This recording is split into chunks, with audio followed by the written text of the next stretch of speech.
Okay, so there are lots of people online telling you how you can make music income, right? Like, hey, you're listening to us two jokers right now with our fancy podcast and our YouTube channels and our Instagrams, and we're even on the TikTok. But do you ever wonder, are there people online that you're watching doing what they're teaching? Or are they just teaching something they once did, heard about, read about, or retired from, but think it might be a good way to make some income if they start a channel talking about this thing? Well, today we're going to talk about who to trust when you watch these channels, and including us, telling you how to make music income with sync licensing and with stock licensing and with artist income and more stuff that people talk about on here. So welcome to episode number 34 of the Make Music Income podcast. Who do you trust to make music income? Who do you trust to watch online and make music income? Brought to you by Make Music Income, a suspicious sounding company if I ever heard one, and the Production Music Academy, which actually sounds very trustworthy and official, but is it? We're going to find out. So first things first, welcome back to my co-host, Mr. Stevie B.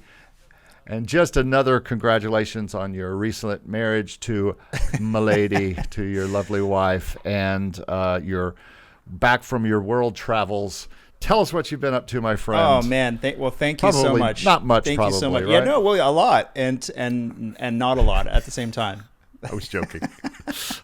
Yeah, man, we had such a great trip, and I should mention that we listened to your podcast with Dave on the way down, driving down to the Oregon coast where we did a little honeymoon trip, and we loved it. She had a good laugh at the whole Milady thing. She's like, "Why are they calling me Milady?" It's like, it's your fault. Long story. Anyway, yeah, we had such a great time, man, and it was so nice to step away from work for like a week and just refresh my ears. We love America. We love America. For all the all the American listeners, I think sometimes Canadians get like a bad rap for being like self-righteous, holier than thou types. That is not what I hear. No? You know what I hear all the time? Canadians are so nice. They are nice. Everybody is just so nice. We are nice. And I just want to say that we love America. We love the people down there are fantastic. The scenery was incredible. The food was just like mind blowing. We had such a great time, man. We just took it all in. The portions. Yeah, and it's been a while since I've been down there. Anyway, yeah, since I've been back, just trying to catch up on track reviews for the Production Music Academy. I'm creating a new course, and I guess the only thing that's really worth talking about right now is that one of the tracks that I wrote earlier this month, which was kind of like a 90s inspired high energy hip hop tune, which was really just an experiment, was yesterday, at least it was number one most popular track of the month on Motion Array. I think it's being edged out. It's number 2 now. But having a great month. It's gonna surpass again. I'm gonna knock the record downloads out of the park for this month, which is great. It's really nice, and I need it because I spent so much money down in your country eating great food. So I need to make up for eating large portions. Yeah. By the way, the portions are like twice the size they are in Canada. Everything is like tiny little bite-sized things in Canada. It's really annoying. And then you go down to the States, you order a breakfast for one person, you get like enough food to feed 3 people. It's amazing. Or me. 3 people or me. That's so. So anyway, that's. I would probably starve in Canada. You might. It's just the portions are getting smaller. Everything's getting more expensive. It's very annoying. Anyway, that's about it for me. Yeah, back in the saddle, trying to catch up on stuff. How about you? Well, it's been an interesting week on all fronts. I actually got a taxi forward the other day. Nice. put a few percussion. I've been working on a kind of a percussion album over the past 6 months, and they had a call for percussion ones. These were not things I wrote for this brief. These were just things I had that fit the brief very well. To some extent, I had written for previous percussion briefs, so you could say that I wrote it for a brief. But as Taxi will tell you, hey, keep pushing those songs, even if one gets forwarded. This is my second percussion one to get forwarded, and whether I hear anything or not, that'll be the real test, right? So, but I'm 3 of 7 in forwards lately with Taxi. So more to pitch soon. I am doing my due diligence, Steve. I said I was going to continue pitching throughout this year on my last year. Whether when I get done with this year on Taxi, it is a year of something happened or something didn't happen, that will be in the next Taxi video when I talk about if I'm going to continue with Taxi or not. And it will be purposely focused on how things went. And if they went fine, but nothing happened, then that's what I'll report. If something happens and I get a good deal or a new library out of the deal, I'll certainly be happy to talk about that. And if I do, I'll talk about it in a very public forum, so it'd be a great advertisement for them. Incur the wrath of Michael again. Well, if a round two. If in that case, if there won't be a round two. If I have he'll have to come on my channel this time. Right. He'll have to come on my channel. But anyway, so that's something that's happened. I put a new song out to stock, kind of a song that just kind of developed by just messing around in Logic with Logic sounds, and then I added some different things to it. And it's on Audio Jungle now on Pond 5, and waiting to hear if it's going to be on Motion Array. Should be about today, probably, or tomorrow that I hear. Not a great stock month so far, but pretty normal for me so far. Nothing to write home about. Actually, Content ID income and Yummy Sounds income. Last month it was Song Trader income that did something to add to the month. So every month is Sounds. An adventure. Yummy Sounds. That's a great name. Paying me. It's going up every month. $25 last month. Nice. That's not bad. And they have a different way of submitting. You just send them a bunch of songs. I just send him a Dropbox. And he pulls them all in and does stuff. If only it was with that easy for all the libraries, eh? Mm-hmm. He's a nice guy, and so and it just sends PayPal payments. Very cool. I sent the first few songs of a country album I've been working on for a very long time to my sync library, and they were really excited about what they heard and are ready for them all, and so am I to get them to them. So I'm trying to finish those up and get all those to them. I saw 4 more uses on TuneSat last week for a song that is in that same library. And I'm convinced that, like stock music, more is more, at least for me. I think more is always more. I know you have success being a little bit more selective about the things you put up. And I know when you talk about Motion Array and having a number one thing, I mean, you are specifically making things that will do well there, and really hedging your bets on one or on a smaller number of things. Yeah. Well, versus me, who just dumps everything in there like a dump truck, And I might dump truck, too, if I had more time. So I just don't have a lot of time to write music for. So when I do put a song up the Motion Array, I really try to make sure that it's going to fit the picture there. But yeah, if I had more time in my hands, then I might just throw them a lot of little things, and some of it would work, some of it wouldn't, probably. We've got a new video thing here, and you're kind of off to the side a little bit from my view. Are you?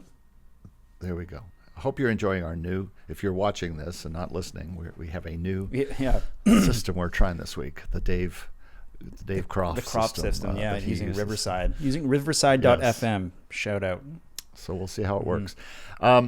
Let's see what else is going on. More music client videos this week, music client conversations. I do a lot of those on my ride over to school, so I'll schedule them at 2 p.m. So when I have to drive and do my client consulting during that time, kind of trying to make use of every single minute of the day, to do all these things. Yeah, totally. Moving into music theory teaching this week with people, so minds are blowing over at the at the university right now, or at the place where I teach, and they're just like, they're looking at me like, what now? And then finally, this is the 1 year anniversary week for Make Music Income. Yay. July 17th. I woke up on July 17th and just for some reason woke up that day going, wait a minute, what day is this? And what day did I drop my first video? Because I have a log of what's happened with my channel. I kept it for the first 6 months because I was watching the growth and all that kind of stuff. And I wrote down the exact day that I put my first video out, and it was July 17th. And I woke up that morning on July 17th and said, what? And so I put a post out about it, and this has been kind of anniversary week. I did a live on Monday. I didn't get the podcast out until today of last week with Dave, just because of I had to edit it, and boy, Final Cut, my computer. It's just time for a new computer, but Final Cut was giving me all sorts of problems. So I also have an interview with Jesse from Sync My Music, which is great. It's probably going to be 2 or 3 videos just because we talk for so long, but I can't get to it yet, and my computer was giving me problems trying to edit that. So I hope to get that out tomorrow, but it might be the weekend before that comes out. Can't wait to see that. And then amazing Instagram growth, thanks to Mr. Clint Music, just putting up clips of him, and specifically him putting up clips of me. He has 16,000 Instagram followers. Damn. And so his people have been coming over, and again, the secret to growing any channel, I don't care if it's YouTube or apparently Instagram or anything, is someone else shouting you out on their channel who has a great number of followers, and then you siphon those off kind of because they want to come over and see what you're doing. Doubt. So all this kind of leads us into today's topic. Why do I put all this time into building a channel talking about music income, or how you can make music income, rather than doing things that actually bring music income? Why aren't I right now, instead of doing this podcast, working in Logic and communicating with libraries? Well, you may have noticed that I talked about the music income stuff first before I talked about my channel. And that's because making music and getting things forwarded and making new things and getting them to libraries is more important to me, I don't mean this in a bad way, than talking about doing it. It's more important for me to do it than to talk about it. And I feel like I can't properly teach if I don't also at the same time do. And so I could make, that's the first salvo here. What do you think of that? That is a really, really interesting point. We were texting about this a little bit yesterday, and I had a lot of time to think about it. And I think that I'm in the same boat as you. I just don't feel like I would be comfortable, teaching about, or I wouldn't be comfortable putting the idea out there that you can, make, or encouraging people to try to make money with, something like royalty-free music, which is a tough place, and competitive market. Unless I was actually in it and doing it. I wouldn't want to be talking about it unless I had, first of all, experience, but also like actively doing it and, understanding what the marketplace is like at this current moment. I think that's really important to understand, what's going on like right now. And the only way to know that is to be in it. Is actually to be doing it. Now whether, where you draw the line in terms of like how much you want to talk about it / how much you want to be actually doing it is, subjective. Everyone's going to draw a different line there for themselves. But I certainly feel like, it's hard for me to find the time to talk about it these days because I'm doing so much of it. So, and I feel good about that. So that's where I kind of stand on it. But I think that and I agree. There's talking about things can be very profitable. There's a lot of people on YouTube talking about stuff and making a lot of money doing it. So there's an incentive to build community and talk about things. And you would hope that anybody talking about anything is either drawing from a lot of experience or is actively involved in it as well. I think as long as there is a background of extensive experience, then it's okay to to talk about things more than maybe you're actually doing it. Both of us know several music producers who have not maybe so much retired from being music producers, but have kind of put it more on the back burner so that they can free up more time to be educators. And I think that's totally cool because we need educators. I mean, there was a time when I was, deep diving into YouTube content and learning up and soaking up a ton of information from people who were gracious enough to put it out there. So, I'm thankful for people talking about stuff. Well, I'm as you know, I've been training to be an educator for a decade now, and finally am. As far as at a school and now and on my channel. I kind of started this whole channel because I wasn't teaching yet, and I wanted to be. And so that was one of the reasons why I started it.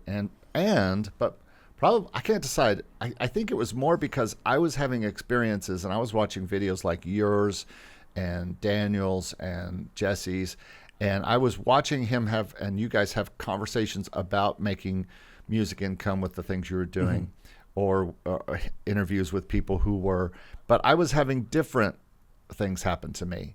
And I thought I need to start a channel, if not to teach, I guess I did want to teach people how to do it, but to at least explain what I'm seeing. And that's why I think almost anybody could start a YouTube channel based on what they're interested in and what they're doing, because they're going to have a different experience than the next person. Yeah. Even you and I have completely different experiences with different things. Motion array is an example of that. Yeah. But yet they work for both of us. I mean, yeah. I guess it would work way better for me if I was making what you're making. But at the same time, it worked pretty good last year with what I was doing and how I did it. And I did it in a completely different way than you. And yet I still made music income. So I could also do a production channel. I could do a channel about being a music producer. I probably wouldn't do it about like you do it, where you're teaching actual music production tricks and techniques.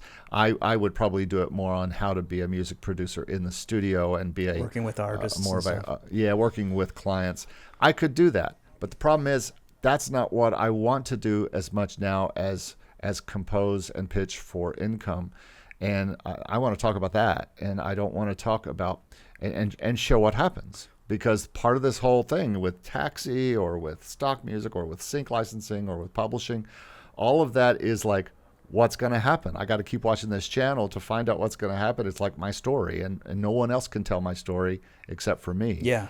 And so that's kind of the way I think about it. I think it's kind of cool to think back about the motivations to start, getting out on YouTube and talking about these things in the first place. Because thinking back to it, for me, I think it was sort of an extension of just feeling kind of lonely. I didn't really know anyone in Vancouver who was doing it.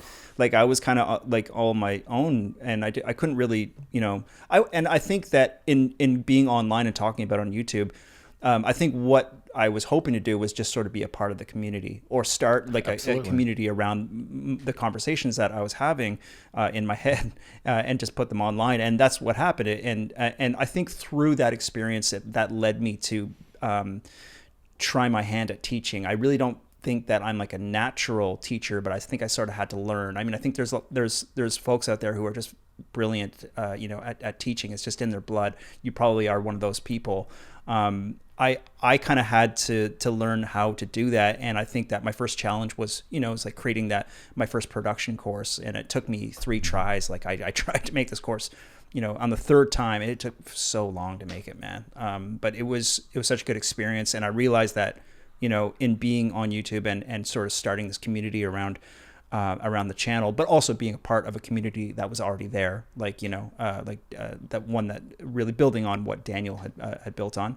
I realized that I had a lot of information that was probably useful to a lot of people. And so I kind of transitioned slowly to being, someone that was, you could say is an educator. But it certainly wasn't the initial inspiration for starting YouTube. It wasn't to go on and teach people about stuff. It was really just kind of be I was like, hey, is there anyone else out there doing this stuff? Because I'm having fun.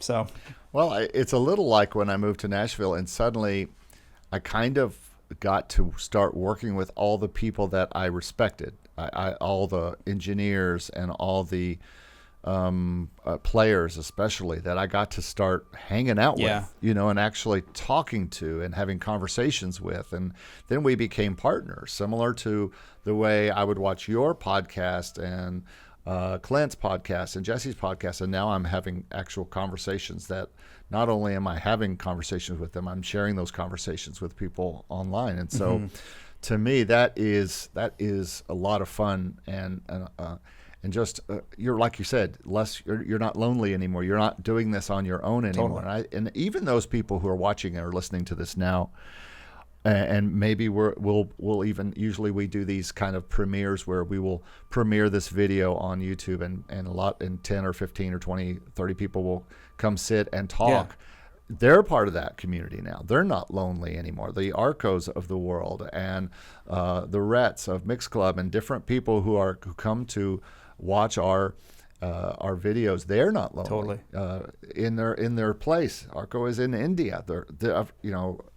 Other people are in other countries, and they're not lonely because of our Discord, because of our videos that they can converse with us on or be part of the chat. So exactly, yeah, and it's nice, because there's lots of places in the world where people from all over the world are in our Discord. And depending on what community, like what size city you live in, maybe you don't live in a city, maybe you live out in the country, and there's just not a lot of people doing this kind of stuff. It's nice to just have access to a community online, and that's something that I'm just so happy to be a part of this community that we've got. It's cool. Yeah, we talk about Daniel. We talk about Jesse from Sync My Music. We talk about Clint from Clint Music. Yep. In talking with Clint, super great guy, super dope guy. Seems like a dope dude. He's very dope. He's really dope, and we're having a lot of fun talking about that. And he seems like just watching him and how he interacts with everybody, you can just see there's a real love of how he interacts. He does a lot of lives where he listens to people's music and he tells them how dope it is and how, but he also is giving them some tweaks and things like that to fix. Daniel, I don't see him doing that much on the public side. I know he does that on his channel, just like you do, where you have the things that you do, although you share some of those publicly, some of those listening sessions. And then there's people like Tom Dupree and Andrew Southworth and Dave Croft. And I just did an interview with Stephen Talamy, who is kind of tangentially associated with Spitfire. Right. And cool. These are guys that do as well as teach, and I really respect that they do. Tom Dupree and Andrew Southworth talk all day long about putting your songs on Spotify and how to do ads. But they're musicians too, and that's it's not just that. They have the information to tell you because they are doing it. Yeah, they're being very transparent about their own experiments, and sometimes they fail and sometimes they win, it's not like they're just selling it like, hey, this is the blueprint, this is what's going to work, I'm killing it every time. It's like I haven't seen too much of Tom's content, but Andrew's is very transparent about his wins and his fails. It's very cool, and like that's what I like to see. Tom does a lot of once every Friday he does a live, and he just sits and answers people's questions all the time. But all his data is based, just like Andrew's, is based on his own experiments. Andrew just put out a new single last week, and he kind of intermingles that with his channel, which I think is very cool. Now there are some guys who are transitioning. They are transitioning from being a full-time composer, and then they started teaching it, and they realized that teaching it is, just like I have, teaching it is important as much as not.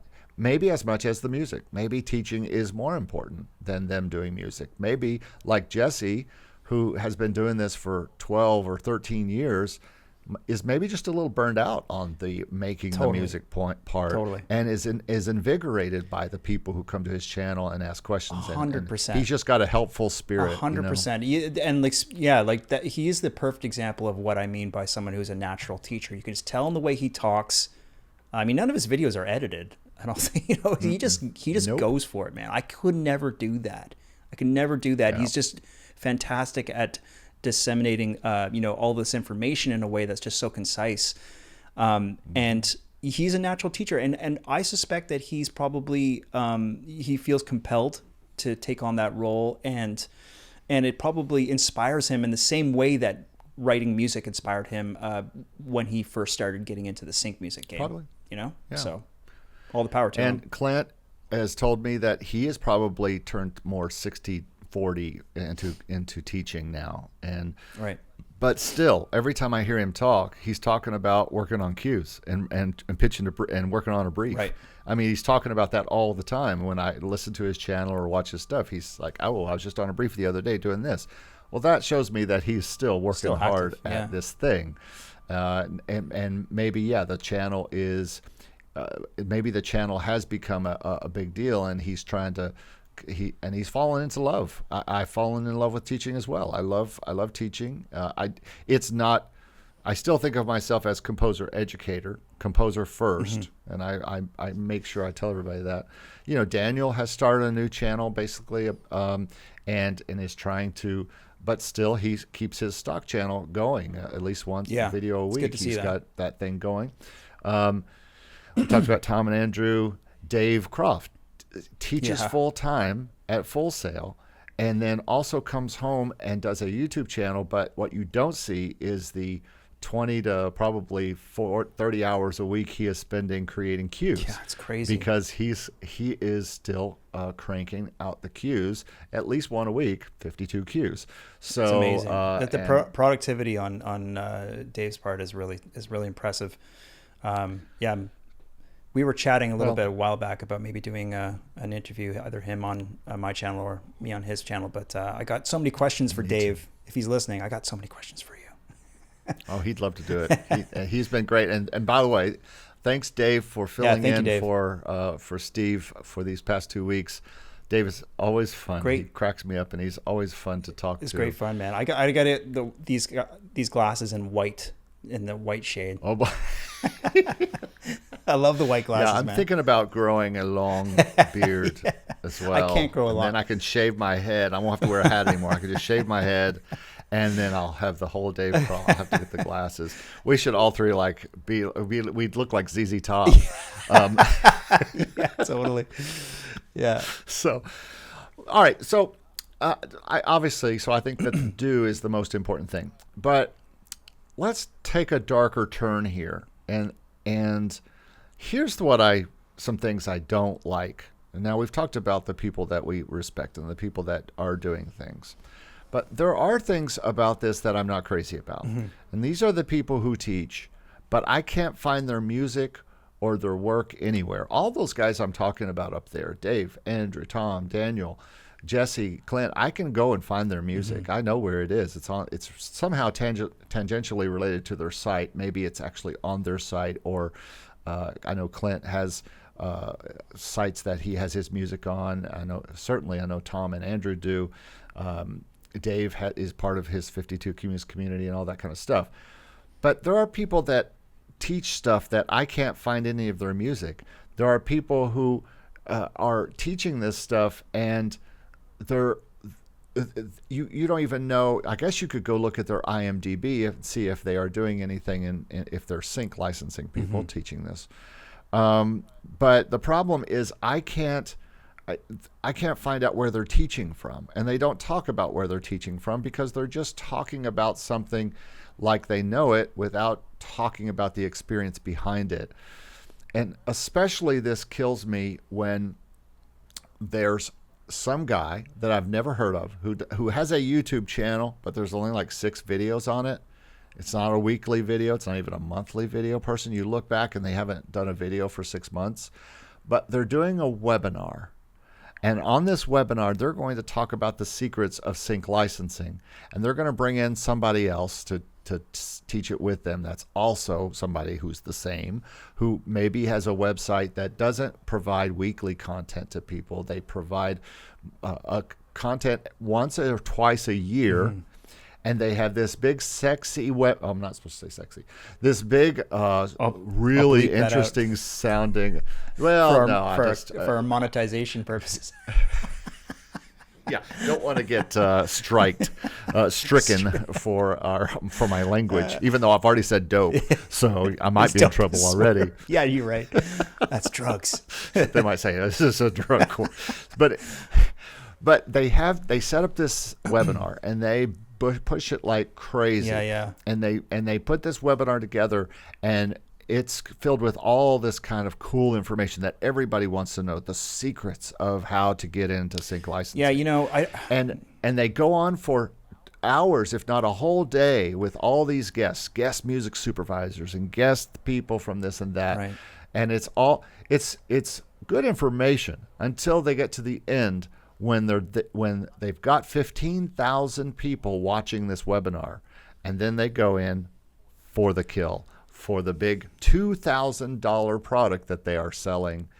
This is what starts to make me a little angry. Yeah, I hear you. I think you have to question kind of the spirit of it when everything is kind of put behind a paywall from the very get-go. You know what I mean?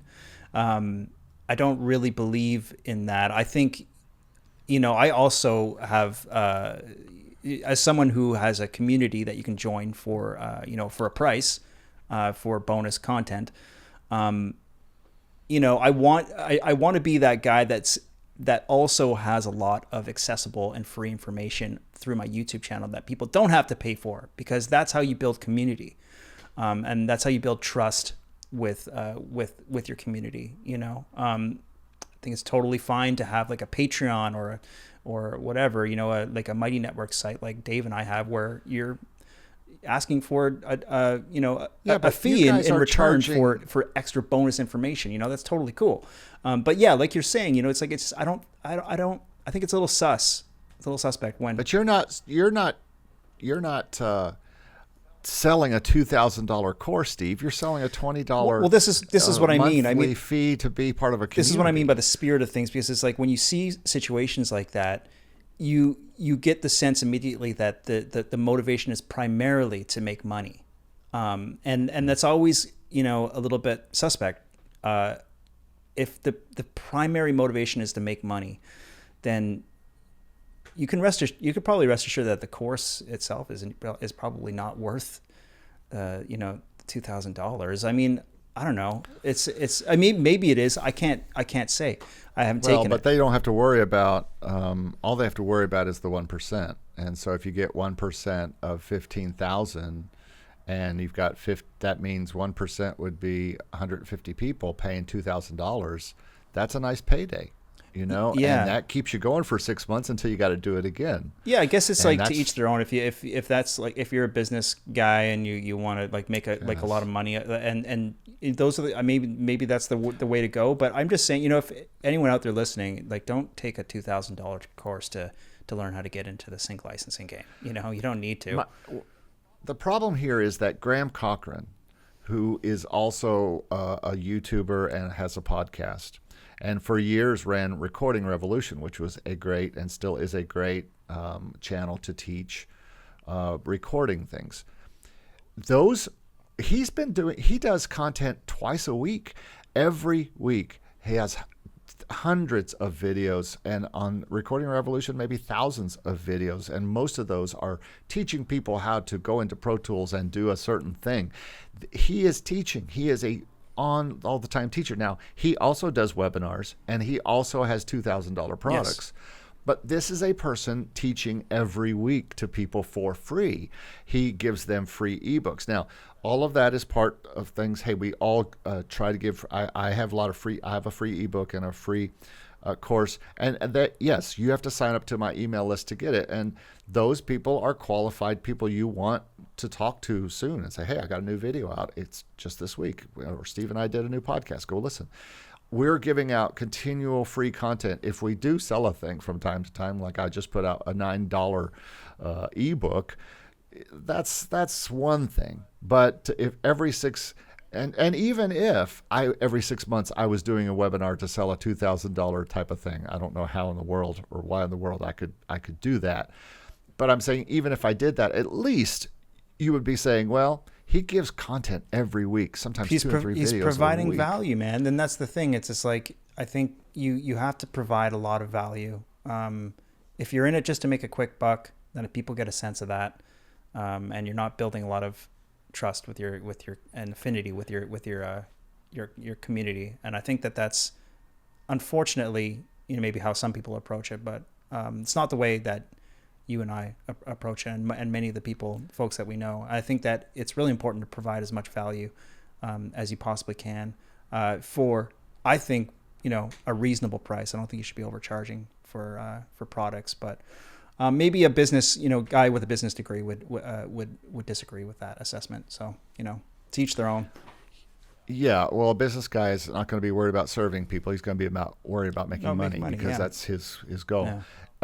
The other thing that about being, when you start a channel like you and I have, and you get to a place where you've got 3,000, 4,000 plus subscribers, suddenly you're like, oh, I could make more channels that, like, I made this channel talking about this music thing, but what if I made a channel talking about how to make money or how to do this or all this kind of stuff? And you start to think, like, I started a composing channel. Now I kind of have paused on that just because of the teaching job, but I still want to do that because it exists, because it's a passion, not because I think it's going to make money. As a matter of fact, I think that channel would be very much harder to grow than Make Music Income will be to grow. Yeah.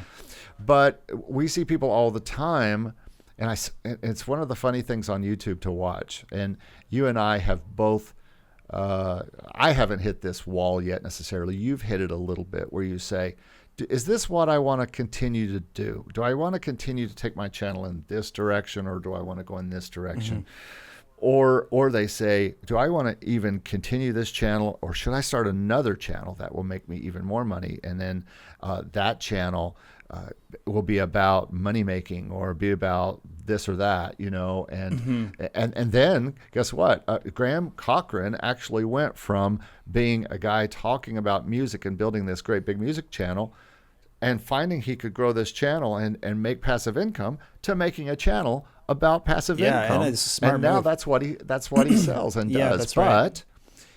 He is doing it from a place of actually weekly doing it. What he teaches his people to do, he is doing every week for free for you, for content, and giving you free content and giving you free downloads and all this kind of stuff. And guess what? To me, that is respect. I'm going to, if I was a person 5 years ago and I wanted to start a YouTube channel about whatever, that makes sense. I mean, to some extent, that's what you and I do, but and it is talking about what you're passionate about, obviously, channel building and revenue stream building and passive income building. Mm-hmm. We talk about those things even on this podcast. Mm-hmm. But I think, it is a real draw for anyone who's ever made a channel and suddenly you get people watching. Mr. Beast started out making Minecraft videos, and now like he's grown into this monster doing all these crazy things. I love Mr. Beast, by the way. He got a lot of people following him. Cool. But he provides entertainment for free for people. And so if he sells stuff, then good for him, because he provides so much weekly entertainment to people for no cost on YouTube. Totally. So here's another question. Does teaching music stuff on a channel like this, does that qualify as music income to you? That's a good question. It's just a question I think have. so. Yeah, I think so. Why wouldn't it? If you're teaching about music, then it's like that's music-related income. Yeah, teaching music at this school, I teach that now. I consider that music-related income, and this channel, I consider music-related income. And I think, just like we talked about earlier, anybody who is watching this video could decide, you know what, I'm going to start. I've seen it before. There's a guy in our Discord, FX Sounds. You familiar with FX Sounds? I think he's in our Discord, but I've seen him start his own kind of like is that Aaron? Brand. Yeah, Aaron. Aaron O'Donnell from the UK. Yeah, he started his he's active on Instagram and YouTube. It's more of an Instagram channel, but he's great. I see him really working it. Totally. Also, my friend Mike Barnhill, who's in, he is a guy who signed up to my mastermind course and has been in here. And shout out to Mike, and has his own Instagram thing that he is really working hard to build, and talk about. He kind of like pushes his music with that rather than building any kind of channel or anything like that. But someone like the other guy that we were talking about, he's actually putting stuff out about, making content and things like that. So I think that's really interesting. And so, yeah, I think this is the reason why when anybody comes on my channel, bless you, Thank you, whether it is a music artist or a music channel person or anybody, including Jesse in this last interview, my first question is, how do you make music income? It's what I always ask people, composers, when they came into our composer class. Much to the ire of my composer teacher, the guy would come in and talk about all his composing, blah blah blah, and I composed this and I composed this and I went out and did this, and I would raise my hand. Any questions? Yes. How do you make income, Mr. Composer? And he was like, oh, I'm also a teacher, or I have a day job as a software engineer or something like that. Because I was always interested in how people who said they made music and were not bragging, but just telling their story about how music has affected their life and blah, blah, blah. Really? How do you make income? And that was always first and foremost, because I know as a music maker, my music by itself does not bring in my This living, is the case for most musicians. I mean, most musicians that I know in Vancouver, like performing, active, gigging musicians, are supplementing their income by teaching. I know very few that are not doing that, and I would never think anything less of anybody for supplementing their income by teaching. It's a very stable and excellent source of income. It's hard, man. It's very difficult to make a full-time, living from music without teaching. If you're just doing composing, if you're just, if you're just a mixing engineer, it's difficult. It's really tough. And most of it is like gig work, right? So it's not stable, regular income. Teaching is generally stable, regular income. That's why people do it. That's why, it's when I put a thing out onto the Discord asking if you have any questions, I can ask Jesse to let me know, because I'm going to interview him in a few days. And the first question they asked was, how does he make his income? Or does he make more income with his channel than he does from sync licensing? Because people really wanted to know that. I get the feeling from him that he doesn't. Because remember, one thing to remember about Jesse is, unlike you and I, he does not monetize his channel through YouTube. Right. So even though he might have a lot of videos out there getting 1,000 views all the time, and have many that's got into the tens of thousands of views, it's still not that much. And he has 27,000 subscribers. He's not monetizing that on the even Google side. Even if he was monetizing, it still wouldn't be significant. So he makes his money off of his products and off of his academy and things like that. And so, and even that is not that expensive. And that's the things I respect about you and Daniel and other people who have these academies, is that it's very entry level. People can get in and experience this stuff without having to pay $2,000. Yeah, I think that's just it's important, man. It's important to make it accessible. For me, it should be accessible for those folks out there who are on a tight budget. That's what I would have wanted. Rewind the clock like 5 years. The whole reason I'm doing the academy is just this is something that I would have benefited from at the time, and I'm really trying to, do it from a place of trying to, help people out here. So I don't want to charge an arm and a leg for membership. And Jesse's the same way. It's not super expensive to get in there, and he's got a lot of folks in his academy, I think. So I mean, I'm certain that he's doing quite well with that, and good for him. I know a lot of people are very stoked to be in that membership community, and I mean, I don't know. So you're saying that he's like I guess you probably didn't come out and say it, exactly what the figures were, but you're saying that he probably makes a lot more from his academy than he does from back end royalties these days. No, I'm not sure if that's not reversed. Oh, I see. I still think there's a good amount of back-end royalties coming in. Right. And from I'll have to look back at my conversation with him. I'm editing it right now, but I think he still makes a good amount from his back-end royalties. I didn't ask him to like give me a percentage breakdown or anything like that.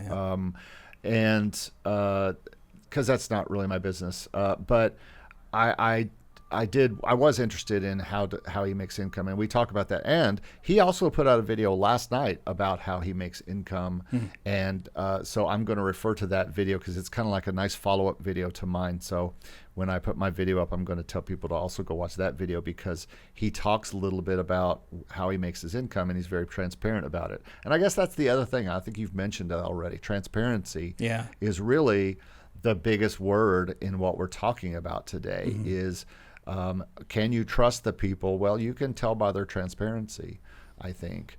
Even Graham Cochran will say, I made this much money off this ebook. I am making $1 million off this. I can do this because I am that. Now, with his new channel, he's not speaking to musicians anymore. He's speaking to probably content creators, six-figure plus, or business creators people. And business people, course creators. Or people who are running their own business and trying to go from 6 figures to 7 figures. So he's speaking to a different. Most of the people here aren't making 6 figures or 7 figures who are listening to this podcast. If you are, Steve and I would like you to know that we do accept donations and super chats at any time towards our channels. But most people are struggling to get by and make music and figure out how to make some money from it. And so it might be a different audience. For sure. Yeah. And then, I think we can include pay for play into this conversation a little bit. I think we've talked about that on other videos, probably, not mentioning any names, but it's going to work for some people. And I'm not just talking about places to pitch your music, but places to do anything with your music where someone's saying, if you pay this much, you have the chance, because then you get into I was going to call this episode, so you're saying there's a chance, because everybody, when they hear that I mean, it doesn't matter. When you put out your video about your current video, Motion Array, and you talk about your experience there and how much you're making, people are going to look at that and go, so you're saying I could make that because you are, right? Or if they look at mine and I show I'm making $250 a month with stock music and only submitting a little bit at a time because I just don't have time anymore. People are like, well, I would love to have that. So you're saying there's a chance I could do that. That's the whole thing. I'm saying there's a chance. And so I guess we're endorsing this. But the problem with that is stock music markets, you don't have to pay anything to them. All you have to do is make money and put it up there for free. So it's not a pay for play type of thing, except for your time. You could say your time is what you're paying for. But I don't know. Yeah, I don't want to you have to watch out for those. Yeah, I don't want to I want to say two things at the same time. I want to say, hey, look, you can make good money doing some of this stuff, but it's not easy either. It's like you gotta it requires a certain skill set, and the reality is that it's a very competitive marketplace, and there's not a lot of people making that kind of money, but it is possible, and I think it's important to be transparent about that. To start to put a bow on this, I think that what we're talking about here is people who make money from the thing, and they make money talking about making money from the thing, versus people who talk about a thing and they stopped doing it either long ago or recently, and they start talking more about it because it's more lucrative than doing the thing for them. And they found that out, especially if they have a big webinar and they're able to make a year's salary just by selling one product to 150 people for $2,000 and then just paying off everybody who was part of the webinar. Now, hey, more power to you. If you can make money that way, it's not against the law. It's done every day. I just feel like I would rather pay that $2,000 to somebody who, I would consider paying $2,000 for a product with Graham Cochran, because Graham, I listen to his podcast all the time. I believe in his system to a certain extent, And I could see paying him for a product that much because of all the content he gives me on a weekly basis and podcasts and all that. Yeah, well, But it goes back to like, the affinity that he's building with his community, right? Because, and you could see that, like what you mentioned earlier, like he's probably got like, there's probably how many hundreds of videos on the Recording Revolution, and then the dude, that you're referencing here, maybe you saw someone that had like 6 videos, and then it's like, hey, and by the way, pay me $2,000 for this course, like that. Oh, and we're having this big thing, and they've got a mailing list of 15,000 people who want the easy way to make money, and but at the same time, you've got someone like Jesse who is teaching the exact same information every week for free. It's free, yeah. And for a small fee, you can be part of his community for a very small fee. Same with you. And same with Daniel, and they both really put things into those communities. They put a lot of time into this. I think our channels are different than a lot of these that we're talking about. I'm not bragging necessarily, but I really think that we both do both of these channels, which are, I mean, it's barely a part of my income. It's on a good month, it might make more than stock music, which is still 1% of my monthly income or 2%. So this is not, and I know your channel probably, your academy might bring in something, but it's still not equaling what you're making from the music you're putting out and being paid licenses for. Oh yeah, totally. I would say as like a final thought on this subject is just like, be wary of anyone that's selling like a get rich quick kind of scheme. It's just there's just no such thing as like a shortcut to to riches or to easy street in any sense of the word. Everyone, as basically anyone who's done well in the music industry is probably 99.9% of all people who have succeeded have worked their butt off to be there, and that's reality. So don't make sure don't forget that. The hardest truth behind music income is that you just have to make really great music and a lot of it for a long time. Yeah. And you have to not quit. You have to keep at it. You have to continue to get better. And you have to just keep doing it year after year after year. But you can't just also sit in your room and hope it improves without doing anything to improve it. You've got to reach out to other people. I'm not talking about paying people to be part of their academy. I'm not talking about paying for ebooks. I'm talking about learning from other great players, collaborating, reading books, listening to a lot of music, watching podcasts and free YouTube videos to learn all that you can learn and apply that. Spend as little as possible, but you're going to have the time in the hard work to get that information and then apply it to your life is really that. And I guess that's my final word on this is that the people who aren't providing consistent monthly, weekly information, but still wanting you to pay them thousands of dollars for their product is what bothers me. And I can't get away from that. And if anybody has any feedback on that, I understand. If you say, hey, I'd rather just listen to one webinar and pay for it, I'm like, well, that's everybody can. You can also decide in a weekend to buy a Mercedes when you really don't drive a car very much. But it's kind of a dumb investment if you're not, if you don't know how to drive a car. It makes no sense in the world, so just have it as a decoration on your driveway, I guess. Yeah.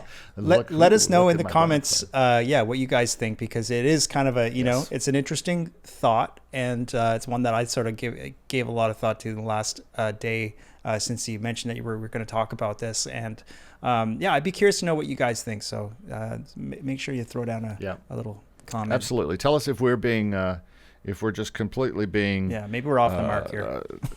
Being like, well, aren't you guys who you're talking about? And I think we've tried to make a case for why we are not what we are talking about, even though we do make income from some of the things that we do with these channels. But These are things that bother me as a channel maker who is trying very hard to make most of my money, if not 90% of my money from either making music. My best world will be when I'm 100% making bank from my royalties and upfronts, and that is the world. You may see less videos from me when I am making more, because I won't have time, because I'll be working on productions so much that I'll only be able to do vlogs and say, hey everybody, let me tell you what's going on this week. Or you and I are so busy with music making that we have to sacrifice the time to make music videos. And you've been in that situation as of late. I was gonna say, my audience, you can definitely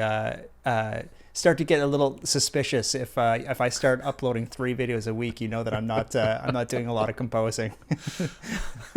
And it's the hardest thing. My goal this week with this anniversary week was to do a video every day. I just did not have the time because I am working for clients. Yeah. I am teaching. I'm trying to get songs out. I'm mixing my own songs and still composing on my own songs, and that just is more important to me. And I guess that's where you can see where the red flag is for you, are the people that you're watching really doing, and what we're telling you is to do and do. Just to do. Yeah, totally. Heard a great podcast yesterday about writer's block, and this is another one that we're gonna have to cover here soon. Yeah, but it's more about doing and just sitting down and doing. And I think the people who are teaching that you could trust are the people who are doing. So, just the last word. Agreed. All right, that's gonna do it for me. Thanks for listening, guys. And Yep. we will see you again next week. See you all next week. Awesome. Thanks so much. Good to see you, Stevie. You too.